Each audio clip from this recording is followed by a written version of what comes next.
نحمده ونصلي ونسلم علی رسوله الکریم اما بعد۔ محترم ناظرین کرام، آج کا سوال یہ ہے کہ قربانی کے حکم کے سلسلے میں علماء اہل السنت والجماعت احناف کا موقف کیا ہے اور ان کے دلائل کیا ہیں؟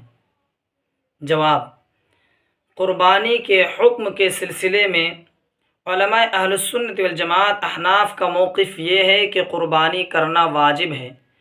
مشہور حنفی فقیہ علامہ فخر الدین ابو محمد عثمان بن علی الزیلعی الحنفی رحمہ اللہ تعالی المتوفی 743 ہجری حنفی موقف کو اپنی کتاب تبیین الحقائق کے کتاب الاضحیہ میں اس طرح تحریر فرماتے ہیں: تجب علی حر مسلم مقیم موسر عن نفسه لا عن طفله شأت او سبع بدنة یوم النحر الى آخر ایامه۔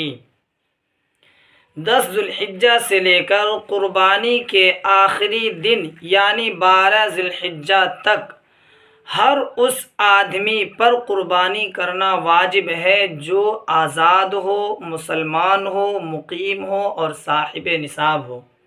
اور یاد رکھیں، یہ وجوب صرف اس شخص کی طرف سے ہوگا، نہ کہ ان کے بچوں کی طرف سے ہوگا۔ اور الحمدللہ ثم الحمدللہ علماء اہل سنت والجماعت احناف کا موقف جو ہے، اس کی دلیل اللہ کے قرآن میں بھی موجود ہے اور رسول اللہ کے فرمان میں بھی موجود ہے۔ اللہ کا قرآن پارہ نمبر 30 سورۃ الکوثر کی آیت نمبر 2 میں کچھ اس طرح ارشاد ہے اللہ تبارک و تعالیٰ کا: فَصَلِّ لِرَبِّكَ وَانْحَرْ۔ اے محبوب صلی اللہ علیہ وسلم، آپ اپنے رب کی نماز پڑھیے اور اپنے رب کی قربانی کیجیے۔ اب نماز سے کون سی نماز مراد ہے اور قربانی سے کون سی قربانی مراد ہے؟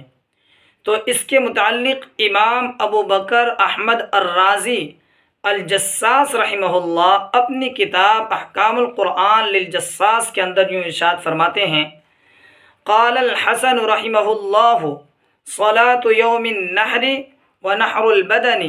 قال ابو بکر هذا التأویل يتضمن معنین احدهما ایجاب صلاة الاضحى والثانی وجوب الاضحیۃ۔